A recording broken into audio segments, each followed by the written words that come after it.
মাকে দেন, অথচ পিতা মাতা এত কষ্ট করে ঋণ করে তাকে বিদেশ করেছে। পাঠায় কি পাঠায় না?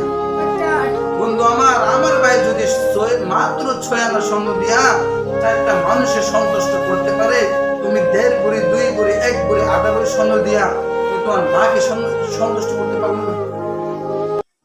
বুঝতে হবে তোমার ভিতর বিবেক নেই, বুঝতে হবে তোমার মন মানসিকতা অন্যরকম, বুঝতে হবে তোমার ভিতরটা কয়লা হয়ে গেছে। ঠিক কি ঠিক না? বন্ধু তুমি রাগ হয়েও না, তোমাকে আমি রাগান্বিত করার জন্য বলতেছি না, তোমাকে জানানোর জন্য বলতেছি যে মা যে এত কষ্ট করলো, তুমি মার জন্য কি করো, আর তোমার স্ত্রী তোমার জন্য কি করছে। এখনো তো তাকে তুমি বিবাহ করে নাই, তার জন্য নিয়ে আসলাম, অথচ তোমার মার জন্য তুমি তোমার মা কি তোমার কাছে পাওনা ছিল না?